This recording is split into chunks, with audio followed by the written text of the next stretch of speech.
नमस्कार, capital TV Uttar Pradesh देख रहे हैं आप। आपके साथ मैं हूं बबीता। यूपी के भाग्य मतदान पेटी में कैद होना शुरू हो गया है।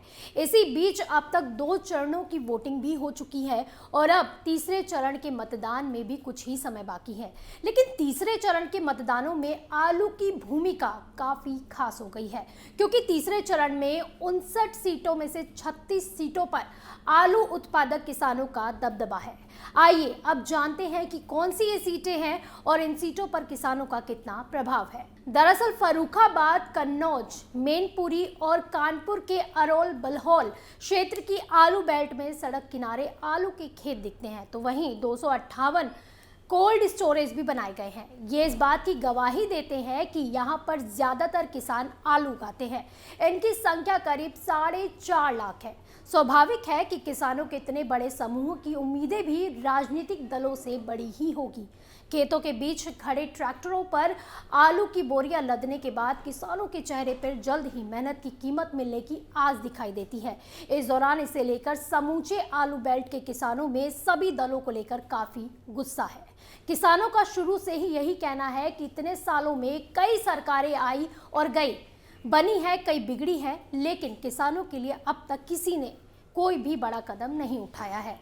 ऐसा अब तक किसी भी सरकार में नहीं हुआ है जिसके आने के बाद किसानों की तकदीर ही बदल गई हो, या फिर यूं कहें कि किसानों को संतुष्टि मिली हो। बस कई तरह के वादे कर दिए जाते हैं और किसानों का वोट अपने पाले में करवा लिया जाता है और पार्टी की जीत हो जाती है, लेकिन किसान की हालत और हालात ज्यों के त्यों ही बने रहते हैं। वहीं इस बार जहां तीसरे चरण के मतदान होने हैं, वहां पर लाखों किसान परिवारों की आजीविका आलू की खेती पर टिकी हुई है।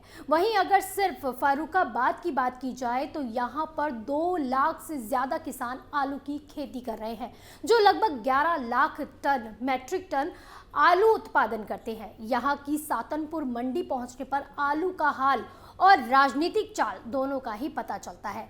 यहाँ आलू बेचने आए किसानों का कहना है कि चुनावों में वादे होते हैं, लेकिन आलू की खपत बढ़ाने के लिए उद्योग नहीं लग सके हैं। जहां पर पिछली सरकारों ने आलू किसानों के लिए कुछ भी खास नहीं किया है। किसानों का कहना है कि हर चुनाव में चिप्स, अल्कोहल फैक्ट्री और आलू पाउडर बनाने की बात तो उठाई जाती है और इस चुनाव में भी राजनीतिक दल इसके दावे भी करने लगे हैं, मगर ये दावा हकीकत में बदल पाएगा, इस पर अभी भी संशय बना हुआ है। ऐसे में वोट उसे ही देंगे जो आलू किसानों की बात करेगा। यहाँ का हर किसान सियासी दलों की आलू किसानों के प्रति उदासीनता से नाराज है। वहीं विधानसभा चुनाव में तीसरे चरण में शामिल 16 जिलों की 59 विधानसभा क्षेत्रों में 36 विधानसभा क्षेत्र आलू उत्पादक हैं, जहां पर यादव कुर्मी बहुलता वाले इन इलाकों में किसान आलू को खरा सोना मानते हैं। अगर आलू के उत्पादन क्षेत्रों के हिसाब से देखा जाए तो देश का सबसे बड़ा आलू उत्पादक राज्य उत्तर प्रदेश ही है। यहाँ लगभग 6.1 लाख हेक्टेयर क्षेत्र में आलू बोया जाता है। वहीं से पूरे प्रदेश में करीब 147.77 लाख मीट्रिक टन आलू का उत्पादन किया जाता है। ऐसे में आगरा से शुरू होकर मथुरा, इटावा, फर्रुखाबाद से लेकर कानपुर देहात तक फैले आलू बेल्ट में देश में होने वाली कुल पैदावार का करीब 30% हिस्सा पैदा होता है।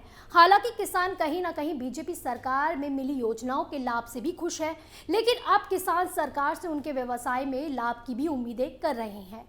गौरतलब है कि बीजेपी ने विधानसभा चुनावों के मद्देनजर मतदाताओं को लुभाने के लिए मेगा फूड पार्क, एक जनपद एक उत्पाद, फूड प्रोसेसिंग, किसानों को सिंचाई के लिए मुफ्त बिजली, स्टोरेज प्लांट आदि की योजनाओं की सौगात देने की बात कही है। वहीं समाजवादी की पार्टी की बात की जाए तो समाजवादी पार्टी ने किसान आयोग का गठन, ग्रीनफील्ड परियोजनाओं के लिए लैंड बैंक की स्थापना, किसानों को सिंचाई के लिए मुफ्त बिजली, स्टोरेज प्लांट आदि की योजनाओं की सौगात देने की बात कही है। वहीं अगर समाजवादी पार्टी की बात की जाए तो सपा ने किसान आयोग का गठन, ग्रीनफील्ड परियोजनाओं के लिए लैंड बैंक की स्थापना, किसानों को सिंचाई के लिए मुफ्त बिजली, ब्याज मुक्त कर्ज, हर 10 किलोमीटर के दायरे में किसान बाजार नेटवर्क के तहत बाजार की स्थापना और सभी मंडलों में फूड प्रोसेसिंग क्लस्टर, साथ ही प्रदेश में 5 जगह पर फूड प्रोसेसिंग क्लस्टर, कन्नौज में कंटेनर डिपो के साथ आलू निर्यात क्षेत्र की स्थापना करने का वादा किया है। इसके अलावा अगर कांग्रेस की बात की जाए तो कांग्रेस ने भी अपने घोषणा पत्र में कोल्ड स्टोरेज और खाद्य प्रसंस्करण को बढ़ावा देने, हर ब्लॉक में कोल्ड स्टोरेज की व्यवस्था करने की बात कही है। हालांकि राहुल गांधी ने आलू से सोना बनाने के भी दावे किसानों से किए हैं, लेकिन जिन राज्यों में कांग्रेस की सरकार है वहां का किसान काफी ज्यादा परेशान है। किसी भी किसान को सोना तो छोड़िए, उनकी फसलों के सही दाम तक नहीं मिल पा रहे हैं और कई किसान तो ऐसे भी हैं जिन तक केंद्र सरकार की योजनाओं का लाभ अब तक नहीं पहुंच सका है। अब किसानों को ये सोचना होगा कि आखिर उन्हें किसकी सरकार बनानी है और किसका लाभ लेना है। अब किसानों को ही ये फैसला करना होगा कि उनके लिए किस पार्टी की सरकार ज्यादा जरूरी है, क्योंकि यूपी के किसान ही यूपी का भाग्य तय करेंगे और साथ ही साथ अपने भाग्य का निर्णय भी लेंगे। आप देखते रहिए कैपिटल टीवी उत्तर प्रदेश। नमस्कार।